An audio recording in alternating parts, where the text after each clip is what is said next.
Hello everyone, welcome back to think psychology. एक ऐसा platform जहां पे हम साइकोलॉजी को सिर्फ पढ़ना या उसको रटना ही नहीं, उसको समझना सीखते हैं, उसको अप्लाई करना सीखते हैं। तो चलिए शुरू करते हैं आज का हमारा topic, which is a very interesting topic और काफी ज्यादा पूछा जाने वाला टॉपिक है, the case study of HM. Right, HM की जो ये केस स्टडी थी, इसको किसने परफॉर्म किया था? स्कोवेली और मिलर की ये स्टडी थी। राइट, और काफी इंटरेस्टिंग स्टडी है ये। इसके बारे में हम लोग इस टॉपिक में देखेंगे कि क्या थी ये केस स्टडी और कौन था ये एचएम, और किस टाइप की सर्जरी इसके साथ हुई थी, किस टाइप का ट्रॉमेटिकल डिसऑर्डर था इसको, जिसकी वजह से इसको सर्जरी करनी पड़ी, और जो भी इंफॉर्मेशन हमें मिले वो कितने यूजफुल हुए। ठीक है, तो चलिए शुरू करते हैं आज का हमारा topic, the case study of HM. Okay, so जैसा कि आप फोटो में देख रहे हैं, आपके लेफ्ट हैंड साइड पे एचएम आपको दिख रहा होगा। ठीक है, ये एक काफ़ी यंग पर्सन था जिसको ना एपिलेप्सी की प्रॉब्लम थी, राइट? और इसकी वजह से एक स्कोवेली, जिसके बारे में हमने पहले भी डिस्कस किया था, right? Very famous surgeon, neurosurgeon, right? और मिलर, है ना? Brenda Miller, right? वो भी बहुत फेमस न्यूरोसर्जन थी। तो ये दोनों ने मिलके इसका जो मीडियल टेम्पोरल लोब है, बायलैटरल मीडियल टेम्पोरल लोब, मतलब दोनों साइड का, ब्रेन के दोनों साइड का मीडियल टेम्पोरल लोब रिमूव किया था। ठीक है, क्या था, क्यों किया था, क्या रीजन था, इसके बारे में थोड़ा जानते हैं। तो HM suffered from severe epilepsy and treatments were largely unsuccessful। ठीक है, एचएम को क्या प्रॉब्लम थी? एचएम को प्रॉब्लम थी कि वो बहुत सीवियर एपिलेप्सी से सफर करता था। अच्छा, आप सोच रहे होंगे कि मैं ये एचएम एचएम क्या बोल रहा हूँ, पूरा नाम क्या है इसका? राइट, तो in the field of psychology हम लोग कभी भी अपने किसी सब्जेक्ट का पूरा नाम नहीं लिखते हैं। कभी भी आप अगर केस हिस्ट्री बना रहे हो, केस स्टडी लिख रहे हो, ठीक है, तो कभी भी पूरा नाम नहीं लिखा जाता है, ओनली उसके शॉर्ट में लिखा जाता है, या मिस्टर एक्स भी लिख सकते हो आप, मिस्टर एक्स, मिसेस एक्स, जैसे भी लिखा जाओ, या मिस एक्स। राइट, सो यहाँ पे एचएम है, right? It's the initials of that persons name. ठीक है, तो HM suffered from a very severe epilepsy and treatments were largely unsuccessful. At the age of 27, uh, he agreed to undergo a radical surgery to remove a part of his brain called the hippocampus। ठीक है, एक radical surgery 27 के as में ये गए। ठीक है, और इनकी सर्जरी हुई, और इसका जो ब्रेन का वो पार्ट था, मीडियल टेम्पोरल लोब में जो वो पार्ट आता है, हिप्पोकैम्पस ये वाला, राइट, इसको रिमूव कर दिया गया, as you can see in the photograph also. ठीक है, तो ये जो हिप्पोकैम्पस का पार्ट था, रिमूव कर दिया गया, which was believe to be source of the epileptic seizures. ठीक है, जो उनको सीजर्स आते थे एपिलेप्सी की वजह से, ऐसा मानते थे कि हिप्पोकैम्पस जो है उसका सोर्स है। ठीक है, the procedure is known as temporal lobotomy. Temporal lobectomy जो है हमने डिस्कस किया था प्रीवियस क्लास में भी, राइट? और ये वही सर्जिकल रिमूवर है, प्रोसीजर है। ठीक है, जहाँ पे उसका जो ये मीडियल टेम्पोरल लोब है, उसका उसमें से हिप्पोकैम्पस को रिमूव कर दिया गया। ठीक है, अब जब हिप्पोकैम्पस को रिमूव किया गया तो क्या फाइंडिंग मिली? तो ये देखा गया कि द सर्जरी वाज सक्सेसफुल। ठीक है, जो सर्जरी थी वो हाईली सक्सेसफुल थी। ठीक है, इन रिड्यूसिंग एचएम्स सीजर्स। एचएम का जो सीजर था वो कंप्लीटली खत्म हो गया। ठीक है, कंप्लीटली तो नहीं कह सकते, बिल्कुल मतलब बहुत कम हो गया। ठीक है, but it resulted in him developing anterograde amnesia. मतलब क्या हुआ कि देखिए, सर्जरी जब हिप्पोकैम्पस उसका रिमूव किया गया, तो वो सर्जरी जो था वो सक्सेसफुल था। उसको जो सीजर्स आते थे, राइट, एपिलेप्सी की वजह से, वो कंप्लीटली स्टॉप हो गए, मतलब ऑलमोस्ट स्टॉप ही हो गए, राइट? लेकिन एक नई प्रॉब्लम डेवलप हो गई, वो थी इरिथ्रोग्रेड एमनीशिया। क्या होता है ये इरिथ्रोग्रेड एमनीशिया?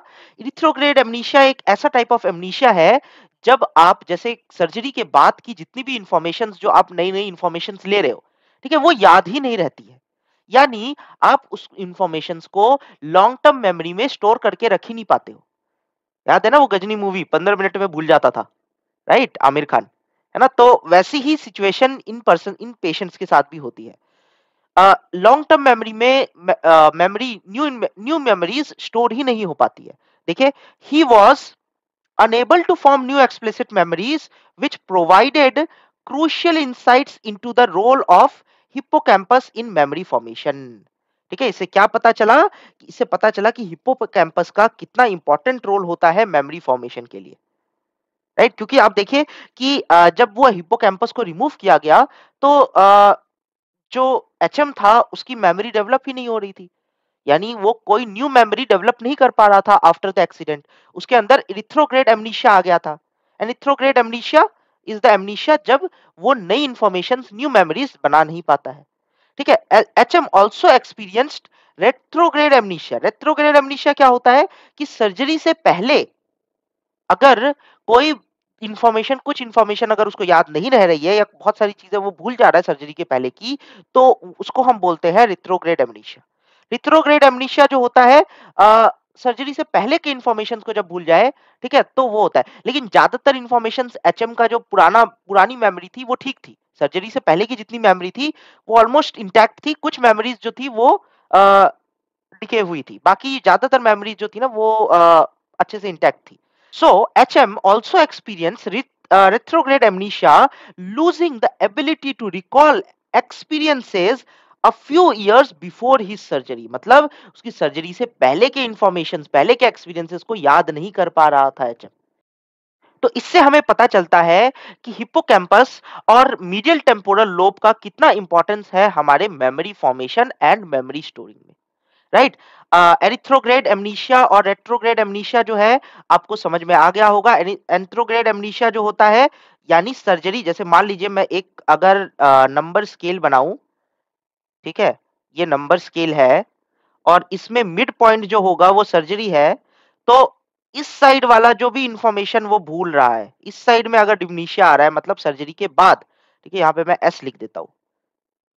ओके। तो सर्जरी के बाद जितनी भी इंफॉर्मेशन वो याद नहीं कर पा रहा, ठीक है, ये इसमें डिस्टॉर्शन आ रहा है, इसको हम बोलेंगे एंट्रोग्रेड एमनीशिया। ठीक है, यहाँ पे ए ए एंट्रोग्रेड एमनीशिया। और सर्जरी से पहले की इंफॉर्मेशन अगर कुछ मिस हो रही है, ठीक है, लेट्स से थोड़ी इंफॉर्मेशन मिस हुई है या पूरी इंफॉर्मेशन, चलिए सर्जरी से पहले की इंफॉर्मेशन जो है ना ऑलमोस्ट पूरी, तो ये हो जाएगा हमारा retrograde amnesia, R A. Okay.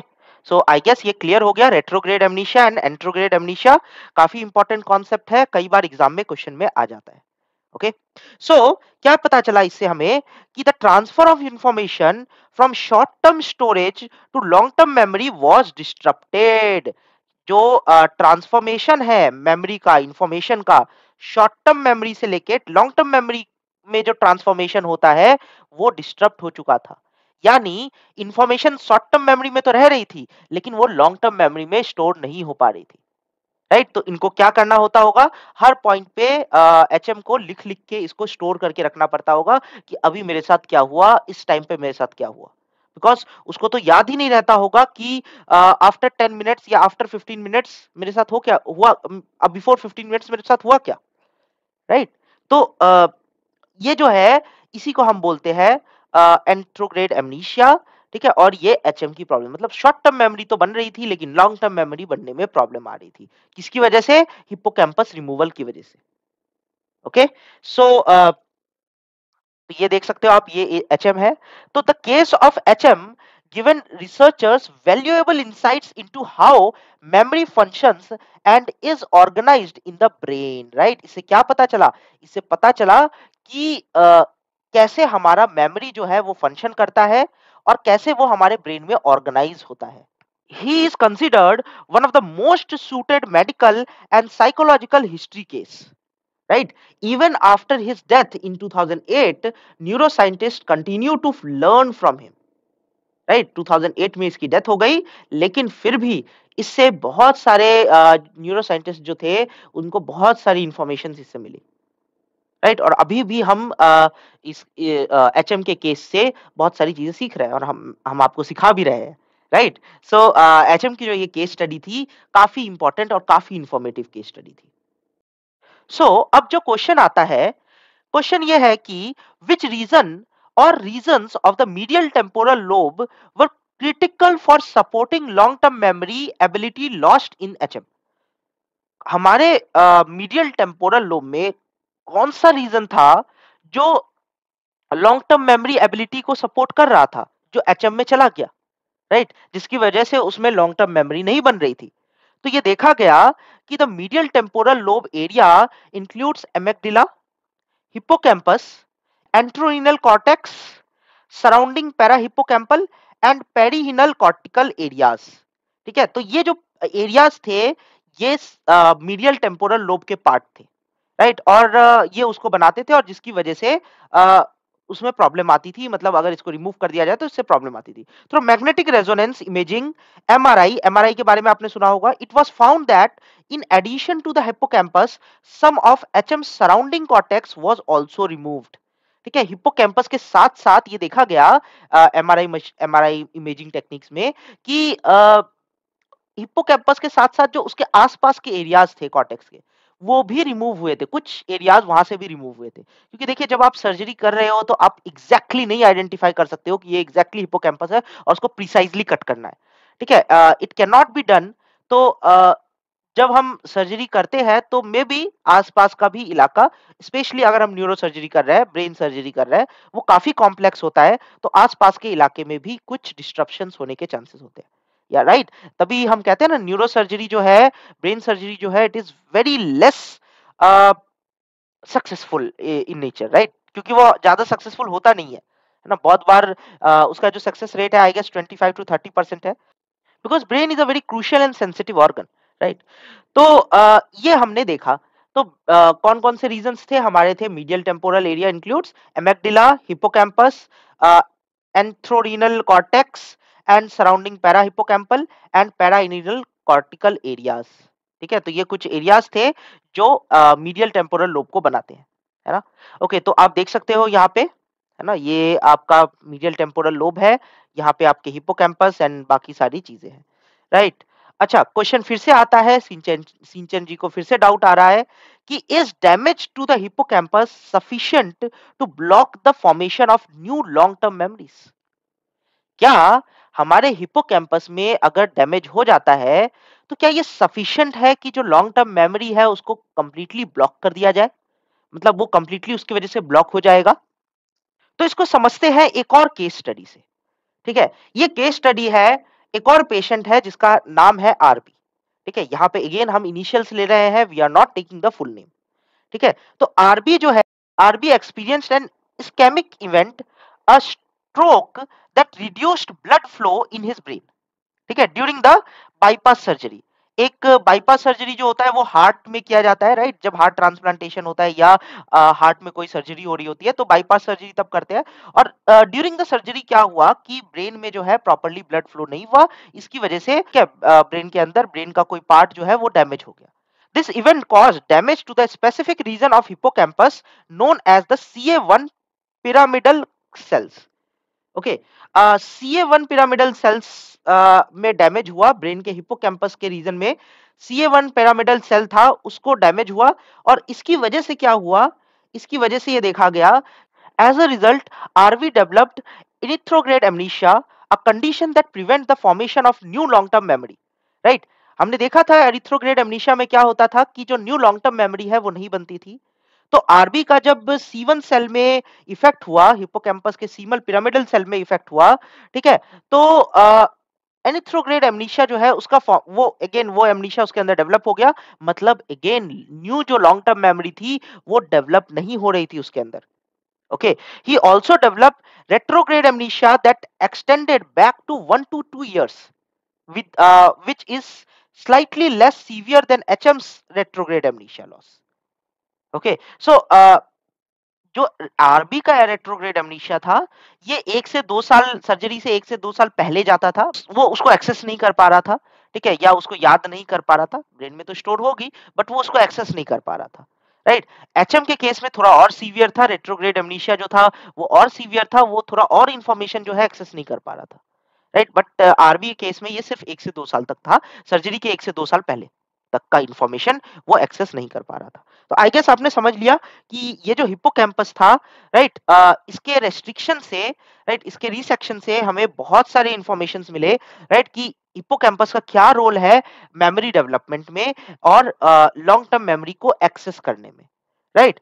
तो देखिए इससे क्या ये जो एचएम की स्टडी थी या आरबी की स्टडी थी, इससे हमें क्या पता चली?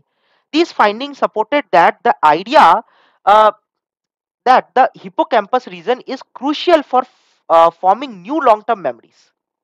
राइट, इससे क्या पता चला, जो हिप्पोकैम्पस रीजन है, ये कितना ज़्यादा क्रूशियल है नए लॉन्ग टर्म मेमोरीज को फॉर्म करने के लिए। और damage to this area can result in anterograde amnesia.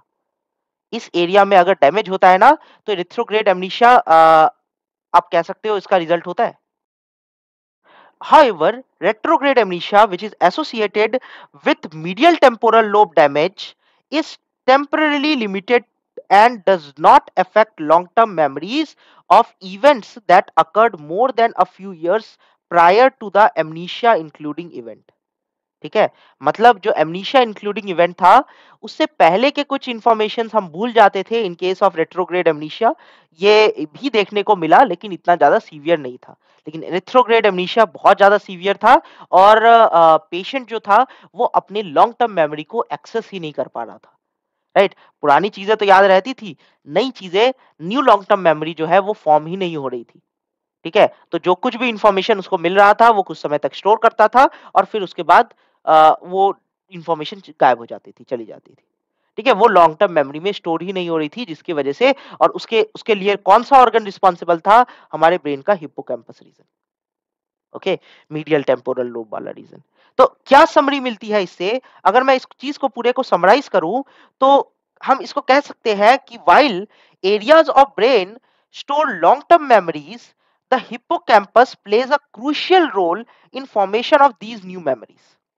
देखिए, ब्रेन का बहुत अलग अलग एरियाज है, जो बहुत सारे हमारे मेमोरीज को स्टोर करता है, इवन लॉन्ग टर्म मेमोरीज को भी स्टोर करता है। लेकिन हिप्पोकैम्पस का जो क्रूशियल रोल है, वो है forming these memories. New memories को फॉर्म करने के लिए हिप्पोकैम्पस की रिक्वायरमेंट होती है। राइट, जैसे अभी आप मेरे को सुन रहे हो, है ना, और आपके माइंड में आप कुछ न्यू मेमोरीज फॉर्म कर रहे हो।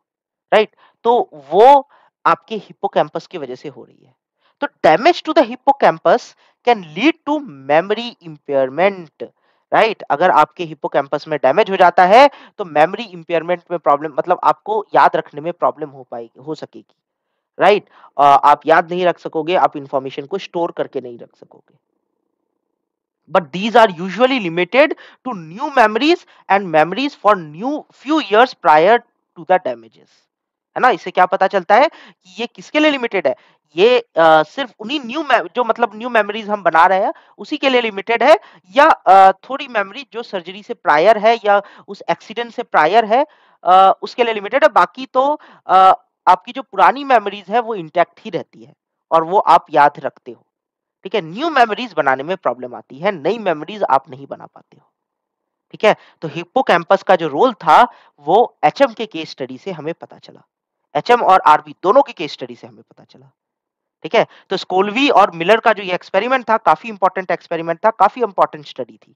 राइट, और आई गेस आपको ये समझ में आ गया हो। अगर आपको लगता है कि कहीं पे डाउट है, तो आप कमेंट सेक्शन में पूछिए। राइट, अगर आपको ये वीडियो अच्छा लगा, तो do like and subscribe.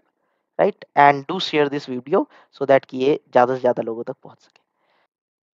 So that's it for today, फिर मिलते हैं नेक्स्ट वीडियो में।